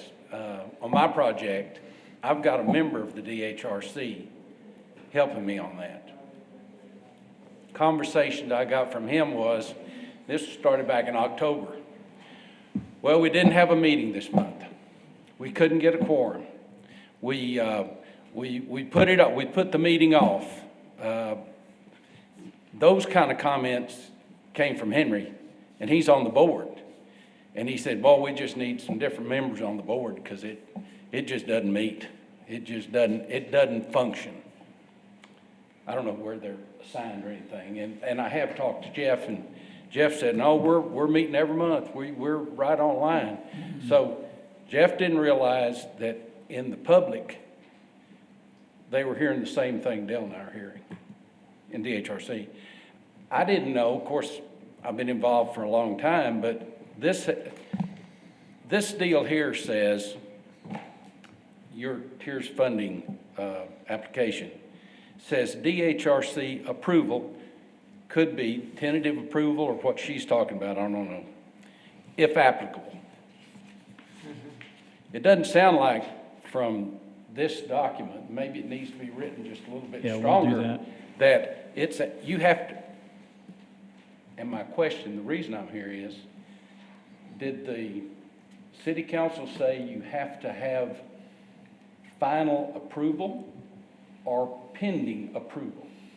I don't have that project document with me, but I believe what it says is letter of approval from the DHRC is So required. it can be pending approval? No, a letter Or it can from be- the DHRC saying it's been approved, I believe is what it says. That's something new to me. Yeah, that was Because changed. we used to do this all the time. It was changed, It was changed Oh, it was just within the changed? last 2 years. yeah. Well, I'm getting older, what can I say? I wasn't aware. But at some point, it looks like if the board would want to, what would you say, table it, in my opinion, it's, if anybody has applied prior to turning in the TIRZ recommendation, they could be considered in the February meeting, if the February meeting occurs. Yeah. And if they have a quorum, and if they don't, then y'all couldn't put a timeline. It has to be done in the February meeting, because the February meeting may not even happen. So, Well, just be aware. Thank you very much. I was going to thank you. I'm really getting old. Thank Well, you. I was going to thank you for your clarification, but I have to think about that. I don't know if you know, I've always gone by the rule that I want to be equitable. I want equity to prevail. We've got several opinions here at the table, which I respect. I believe in fire, sprinkler, smoke alarm systems. I don't want to hear in the newspaper, on the news some morning that we had a catastrophe somewhere and that we were involved in or had an opportunity to be involved in. Yes, sir. I don't want to wake up to that.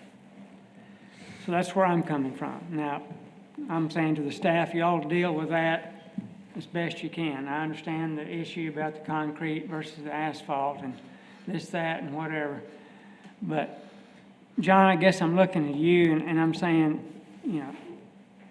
figure out how equity can prevail in this deal.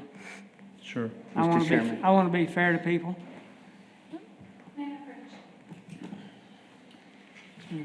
Hi, I'm C.R. Brady with Froyo and Sweets Downtown. First of all, we want to say thank you guys, for considering us and for any amount of money that you guys give us. I just wanted to bring the point is that we had to go to DHRC twice, just because of the staffing issue of they didn't clarify exactly what we needed, what we didn't need. So we actually went in December and we went to the January meeting. So we did get approved, but something to kind of just say is that you guys postponing this to the next DHRC meeting, which is going to be in February, then we have to wait for the next city council meeting, which is going to be the end of February or March.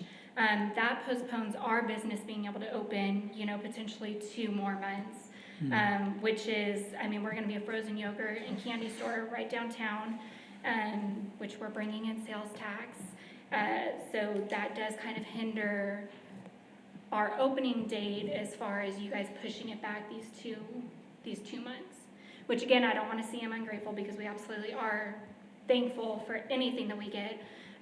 That's just kind of something to put out there is that, we did fill out our application, we did do the DHRC, we got that approval, and now we're kind of being penalized funding, those 2 months. So that's just kind of something.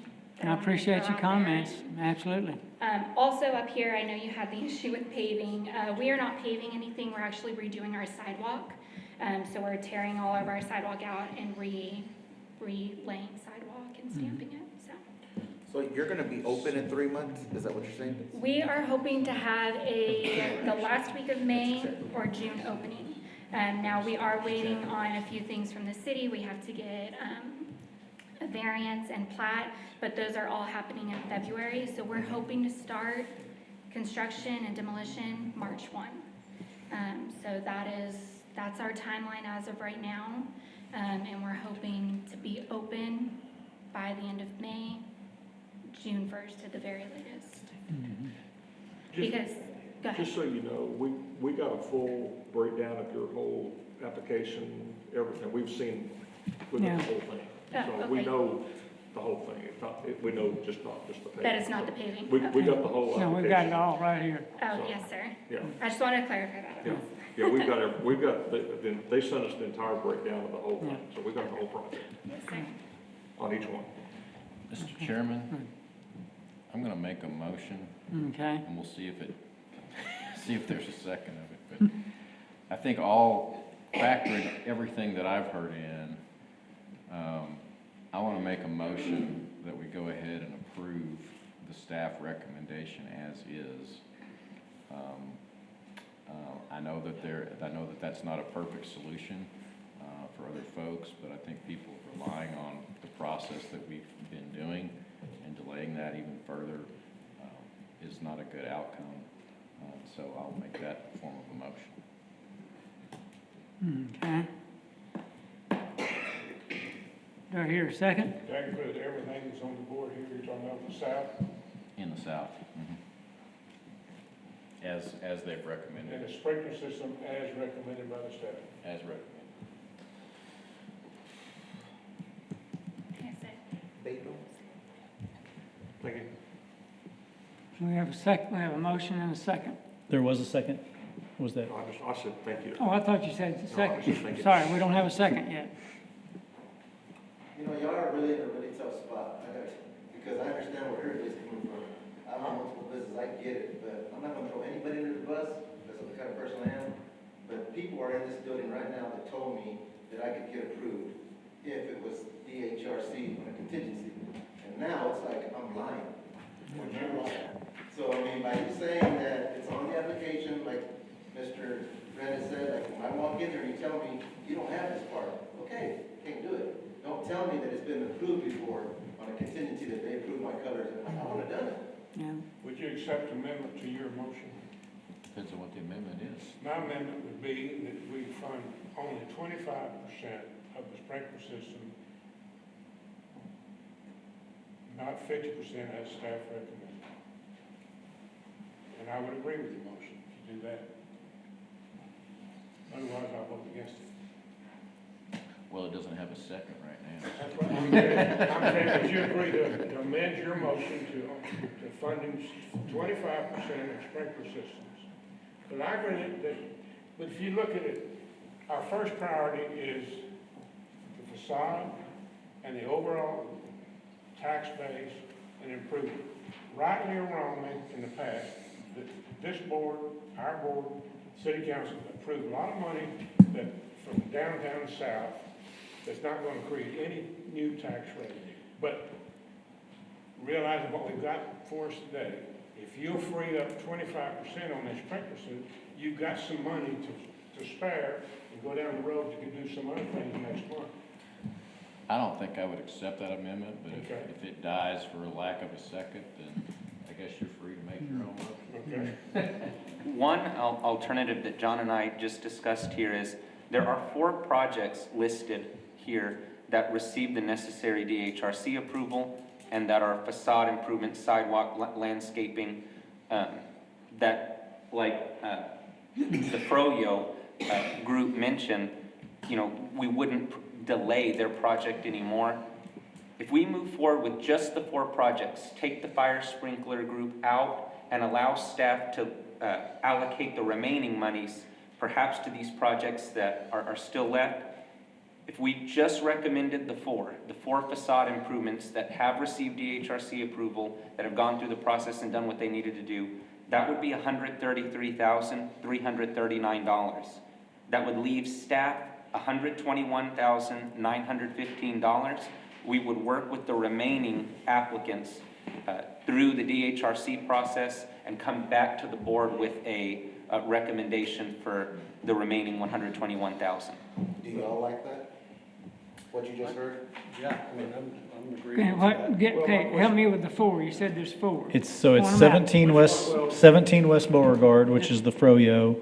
But, wait a minute, start over. Which one? Well, if you look on you all have this sheet. It would be the 4 projects where in the staff comments it says fund 75% of eligible portion.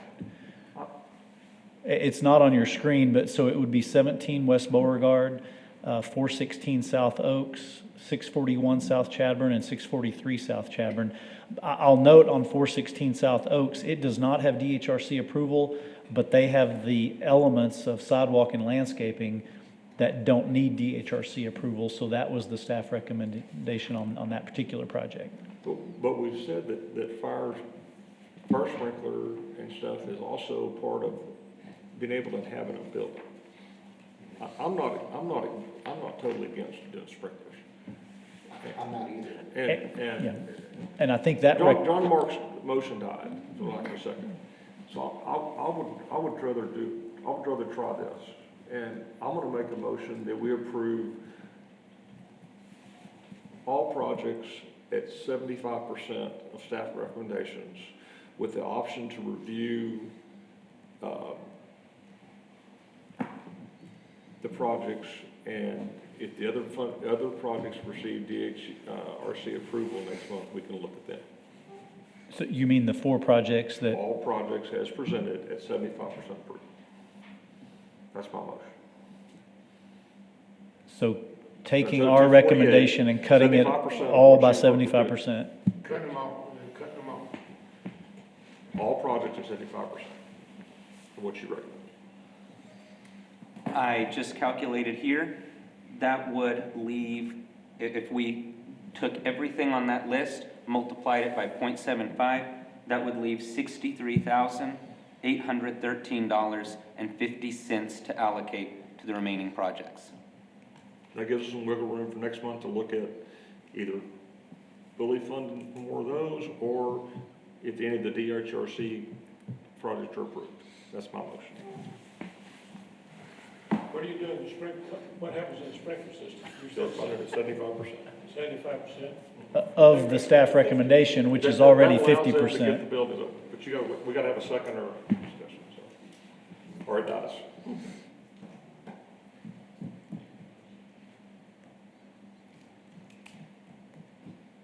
And with the leftover money, that would go to the DHRC once they get Well, it approved. goes to whatever we wanna use it for. And I will say there are 4 projects on this list that were My motion is it resubmitted. goes to whatever we wanna use it for on the other projects that are pending, or we can come back to these. You'd reconsider next Absolutely. month. Well, are the other projects that didn't make the list, are any of those applicants here? It's just these 2? 2 of them are, 3 of them.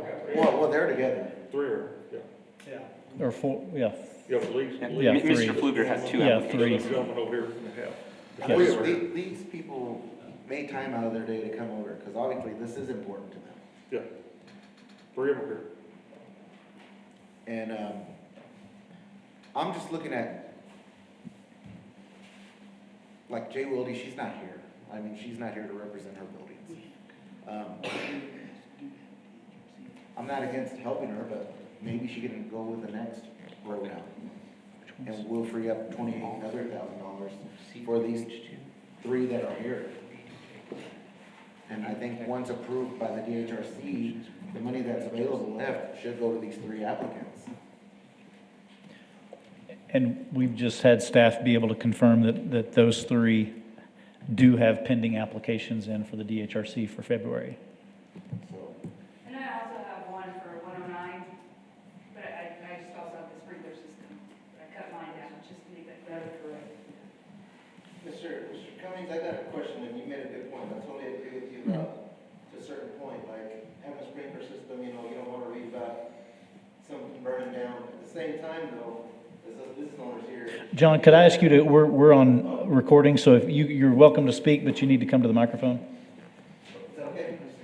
And I'm not, sprinkler systems, I totally agree with you, but I think too, as a business owner, and if you're gonna put a business downtown or anywhere for that matter, you're gonna probably require a sprinkler system over occupancy. So where's the skin in the game as me to take care of my employees and my occupants? I gotta just know that when I'm gonna open a business, I'm gonna have to put a sprinkler system in it. Yeah. Now facade and like stuff that helps the building look better and all that, that's part of, making the street value and look, but to me, I like what you're saying about, but me as an owner, I'm not gonna let, just because you tell me that you're not gonna fund my sprinkler system, it's not gonna keep me from opening my business. I gotta figure out a way to get that, if the city requires it, I gotta figure out a way to come up with that money. Sure. Because like Mr. Brown was saying, I mean, that's not helping any. I mean, that should help, that should be a reason for me. If I'm gonna open a business, I gotta know what's gonna entice. So I know I have to put a sprinkler system. Yeah. So I mean, I like what you're saying, but at the same time, I mean, as a business owner, you've gotta put a sprinkler system. If the city requires it, you gotta do it. I mean, that's just my deal on, I mean, y'all fund it the way y'all see feasible, but I think for somebody to say, well, I'm not gonna open my business because I don't put a sprinkler system in. If y'all don't help me with it, well then, I mean, you want the city to do everything? I mean, you gotta come up, I think that's just one thing that you gotta have for safety. Well, you're right. Regardless, and that's not gonna change me from opening a business if you're not gonna help me with a sprinkler system. Well said. Yes, sir, Mr. Pfluger. I just wanted to comment, this may not be the time or place on the zoning of the north versus the south, but we're literally 1.5 block away from being in the north on our project. So I know there's an abundance of funding for that, the north side. So I just wanted to throw that in there. I mean, again, just. We tried that 2 years ago, trust me, that was a can of worms. Yeah, your comments are well made, but it's complicated. We can't do anything about that. Wish we could have. Last thought. Really, I've been in these deals before where everybody's making an arbitrary 75%, arbitrary 25%, arbitrary this, arbitrary that. I think you're well served to let everything calm down. Call another meeting in a month. And anybody that's got DRC at the end of a month, when the next meeting comes, that they can qualify for the, whatever the rules are, they can come, nobody else comes, and then make a decision based on that with time to think about it and study it. And there's a lot of factors. There's percentage of private match that goes into it. Should be a big factor. How much leverage do you get? The health side, the facade side, which gives more funding for TIRZ as we go down we've got about 10 years left, don't we? You were there when we were there, about 20 years ago on this stuff. So that's what I really think is the right choice. Just my comment, my thought. Thank you very much. Good comments. We have to meet in a month anyways. You watch it? My motion died for lack of a second. John's motion died for lack of a second, so we've tried. I recommend, make a motion, we table everything, let things settle down, but I'm still unhappy about participation on the match, on the sprinkler systems, and what we fund on the sprinkler system. I would like the staff to start ranking their application. And why? Based on the criteria that the board has already adopted. And rank them. When you put them up on the list, say, we think this is our number 1, this is our number 2, and our number 3. And be called why. Especially and I'd ask one other thing. If y'all would send those applications out by word, it's easier for an idiot like me to open them up, because I tried to open them up on Wii and they asked for all kind of passwords that I never tried to invent. So if you send them to me in Word, Unfortunately, or email, yeah, I can print them. yeah. Okay. All right. That's my motion. Can I Yes, ma'am. Would we consider, or would you guys consider, kind of what John James and Nolan presented of approving the 4 of us who have gone through the steps, who have done the DHRC? I mean, we got the application, we asked questions, we checked all of our boxes. We went to the appropriate meetings that we needed to go to, and we got the appropriate approval that we needed to go to, which I do agree that it does, it does say or on pending approval. But we've done that. We met the application deadline. We did all of that. And again, this is pushing us back. I agree with her. Truthfully, I want to approve the people that are actually here, that are voicing their opinion, and that are trying to make their business happen. I mean, they're in working hours right now. I mean, normal people would be working, and they're taking their time off to come over here and voice their opinion and get their business going. Well, and Mr. Fernandez. Stephen's motion died for like a second, so make a motion. Well, and if I can weigh in on this, just to piggyback off of what she has said and what you've said as well. Board Member Gaylor made a proposition earlier to cut the funding of every project on that list by 25%, so 75%, and I mentioned to him, that would leave us with about $63,000 of wiggle room.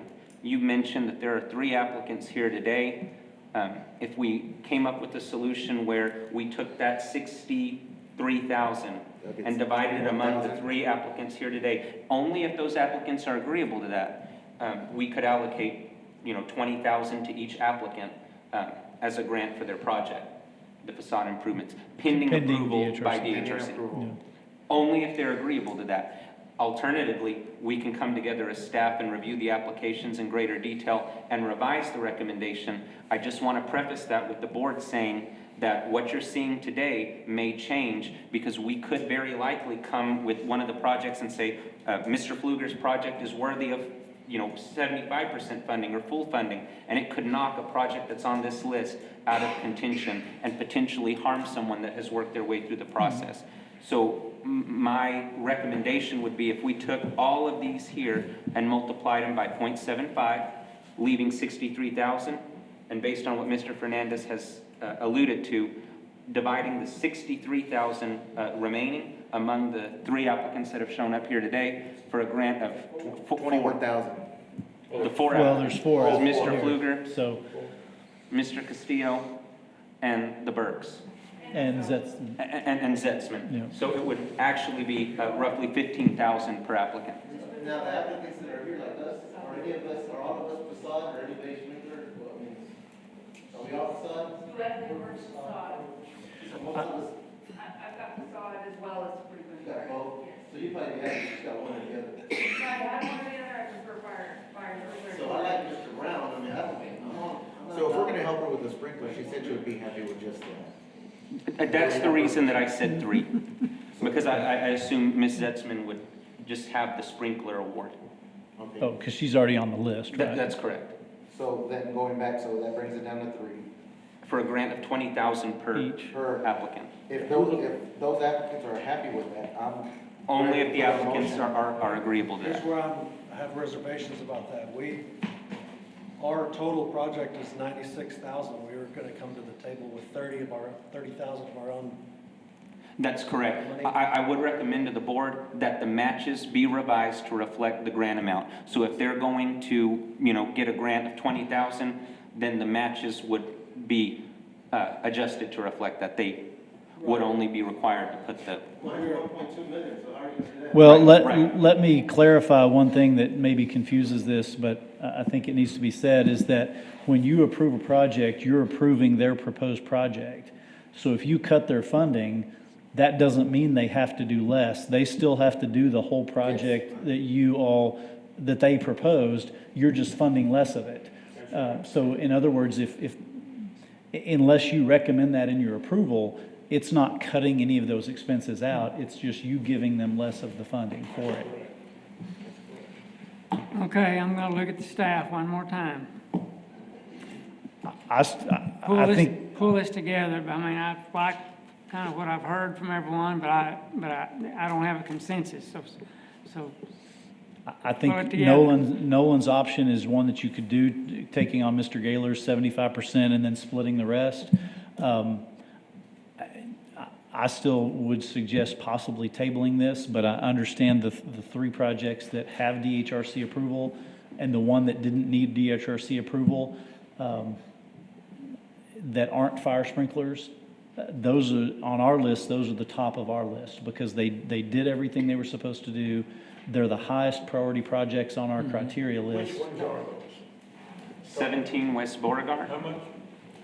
56,681, that's 17 West Beauregard. All right. 416. And then the last South three, Oaks. the Yeah, last and three last on the three. list. The last three and then. And the first one and the last three. And that totals about 133,000, which is roughly 52%. No sprinkler systems in any of those. No, but again, you could, next month, I think we would take the other half of the money that's still available, and you could then consider the fire sprinklers, these other ones that are waiting DHRC, and then decide on the remainder of the funding next month. But it lets those four who've met all the requirements and our highest priority projects move forward. I want to make everybody happy here, and Well, that's not we don't, gonna no, but we're not going to hand them the checks automatically. I mean, they have to have the money on hand to get these jobs completed anyways. So they're going to have to spend their money regardless. So what's them waiting one more month or, you know, us coming to an agreement, everybody get 20,000? I mean, You're not gonna fund everybody here next month because you don't have the money available. exactly, but, you know, I'm just confused a little. I mean, we don't hand the checks. I mean, when we say, okay, yes, and then they still have to wait for city council, I mean, they have to wait for that project to be completed to get that check. But the only way you're gonna have the money to fund everything that's been talked about today is start reducing the participation that we fund. So as far as the funding is, we have to have the okay from you guys and then the city, as far as this is the amount we're getting, to reflect the amount we are matching. So just for us to put plumbing in our building, it's about $25,000. To put electric into our building, that's another $25,000. So that's $50,000 right there, that if we do that before you guys give us the okay, that doesn't go towards our matched amount. So that's kind of why we're waiting for your okay to start those big projects, because otherwise, I mean, the inside, it's framing walls, it's painting, it's. Well, but let me clarify, both for you and the other applicants, that any of those interior improvements are not eligible for TIRZ funding. And based on prior staff recommendations, we have recommended not allowing those to count as match either. And that's what your new policy will do officially. And so I would say you could proceed with interior improvements, electrical, plumbing. Right, but you guys just did that on the January 11th meeting. So does that still qualify for us who have already, I mean, we counted on our interior money and expenses to go towards our match of the 25% of. Well, there's two answers to that. One is the board's official policy change that makes that official has not gone into effect. You're correct.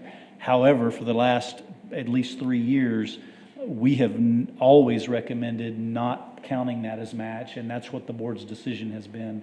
So while you're not obligated to do that because the policy hasn't changed, that has been your practice for a number of years to not count that as match funding. So I would suggest we don't change that practice, especially since we've got so much. So in other words, I would tell these applicants, you can proceed with doing interior improvements because we're not going to count that as match. At least that's the staff recommendation. So that didn't change? Are you telling me? Well, it did change. We wrote that specifically into the policy that you adopted. It hasn't been approved by council. So once city council approves it, there will be no question that that's the policy. But right now, it's been the practice of this board for a number of years to not count those as match as well. Do you think we can get a vote on taking care of these four that have met all the requirements? I have a question As presented, on and one of then- those four. One of them is the Concho Christmas warehouse. And did you just apply for the landscaping, or did you apply for the facade? Well, I applied. Lee, yeah, if you could come up.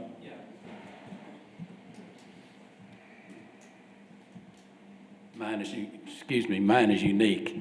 Part of what mine's a $150,000 project, and it's right across from the museum. And we're trying to emulate what the museum did across the street, there in the South Oaks area.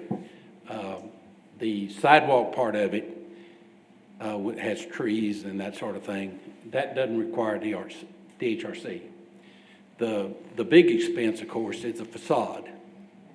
And that's what, obviously, I'd prefer to fund rather than the sidewalk. But, so that's the answer to your question, I guess. And that's why it's where it is.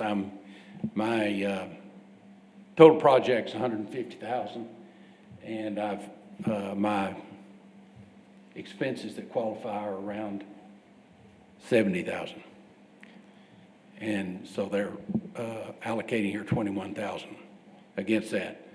So it makes it a pretty small, and you cut that down by 50%, you got $10,000. Obviously, I wouldn't want that.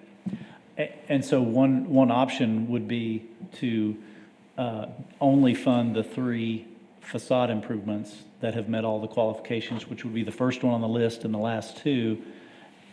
And then Mr. Flugers could be thrown into the pot next month for the remainder of funds and compared against all the remainder except Right. those 3 that you could approve today. Sure, that'd be good. Okay. Yeah, that'd be good. Okay. Let's do it that way. Needs to be better than everybody else. I tell you what, y'all had we have some fabulous things going on downtown. And those projects that weren't on the list are some really great projects. And you know, I agree with Lee. I mean, I've sat on this board since 2016. And, you know, it does sting me when I see applicants apply and we say no to them 3 times. And then they come again for the help of the city. They already have operating businesses. They're contributing already. I mean, obviously they love San Angelo. I mean, they're working here, they're living here. And I think we should just be fair. I mean, DHRC, I can't believe they have that stronghold on the TIRZ decision-making. And it just... Well, I'll tell you what, okay, no, Jason, I agree with you. Mr. Chairman, just one note. You know, what was transpiring and the reason they this board moved in that direction was there were being projects that were granting TIRZ funds, but then when they got to the HRC, they were not approved. So it became a scenario where people were putting up facades or that were inappropriate according to the DHRC rules and regulations, and they were spending money that, as we talk about taxpayer money, on projects that were not in effect following the rules and the guidelines. And so in order to stop that from happening, that's why we reverted to this process of getting DHRC approval first and then the TIRZ funding. Right, well, all right, I'm not sure, do I have a motion on the, what is it, the 3 or the 4? I'm gonna try it. We've had about 4 failed motions. All right, let's try it. I'm gonna make another one that might fail, maybe not. I move we approve the bottom 3, bring the rest of them back next month with the caveat that the staff look at the funding and the match and rank the projects by priority. We can do that. That's Now, my motion. you said the bottom 3, but Yeah, the there's top another one one was up there. the top one was the 3 that we had mentioned was the top one and the bottom 2. That's right. Yes, that's right. The facades. Okay. So it'd be the top one, the Frio. And Concho Christmas will be brought back next month. with the rest of them after Correct. They get to the, So the top 3 be approved. The top one, 17 West Beauregard, and then 641 and 643 South Chadron. and the 2 South Cherokee. Okay. I second that motion.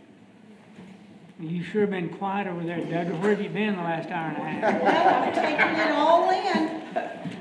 Okay, well, all right, we have a motion and a second. Any comments?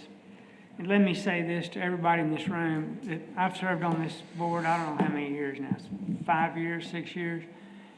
And it has frustrated me to no end that we don't have enough money to take care of everyone that makes a good application. There are good applications in the southern tiers. It's frustrating to me that we do not have enough money to take care of everyone that have wonderful projects. I'm working on it. Mr. Chairman, make sure my motion is that the staff bring them back with all of the applications that qualify next month. And that you rank them by priority and you spend no more than the money you have available for that allocation. All right, we have a motion and a second, I think. Any further comments? I'll make it quick. I promise I won't slow you down. Because there is such a shortage of funding, I just want to make sure that each project that is granted money is producing tax income to help this cycle. That's what they're gonna rank on. They're gonna rank on tax income, on appreciation of value of the property. Right.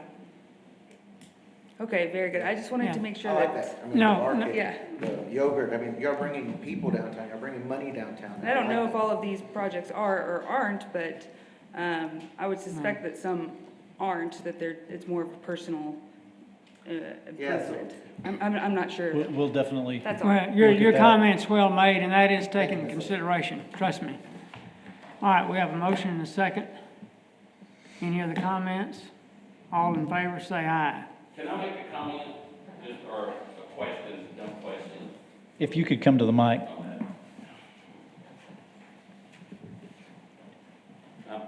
I'm Rob Zetzman, I'm Amy's dad, and I'm kind of working with her on her project. And you already brought this up, it's a dumb question, but the money allocated for the north, it can't be brought over to the south in any way. You cannot legally, cannot. There's state laws or federal laws that. I'll clarify the answer a little bit. The provisions that the city council adopted say that money can be transferred from the north to the south or vice versa. It takes a supermajority vote of both this board and the city council, and both this board and city council in the past have very adamantly said they do not wish to do that, but it is technically possible.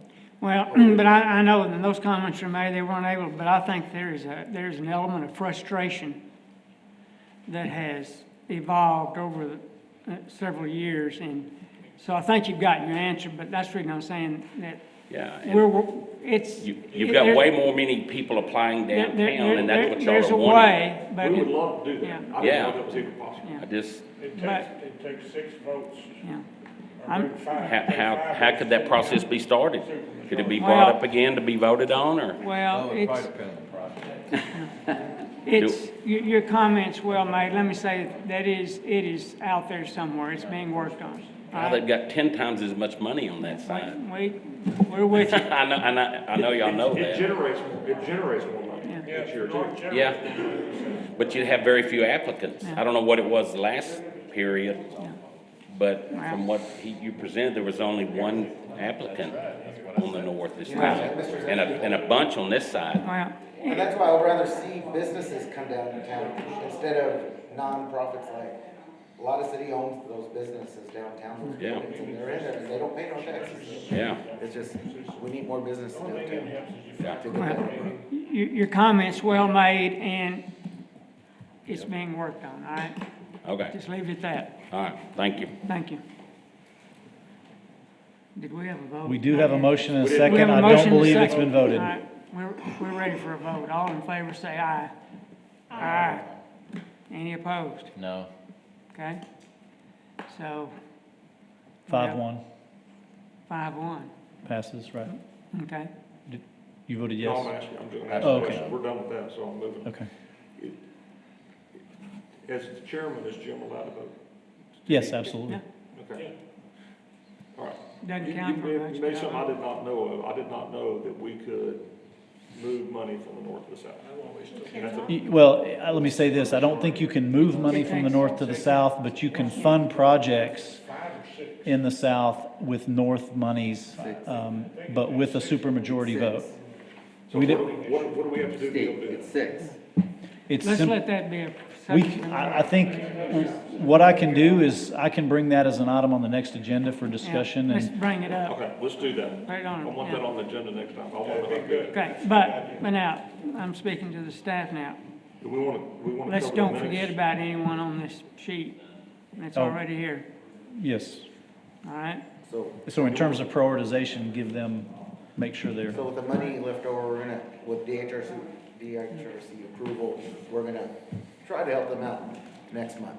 And I will say to the board, Do we want to cover the minutes, because it'll take just that long? I did calculate the remaining amount. Johnny, is Fat Boss open? I need a shot, man. We will allocate the remaining $143,147 based on what the board has You'll discussed today. make a recommendation? Next meeting, yes, sir. Now, it's 143 what? 143, 147. 147. Now, your question, Greg, was what? Do we want to cover the minutes? We can, there's just one thing we got to fix.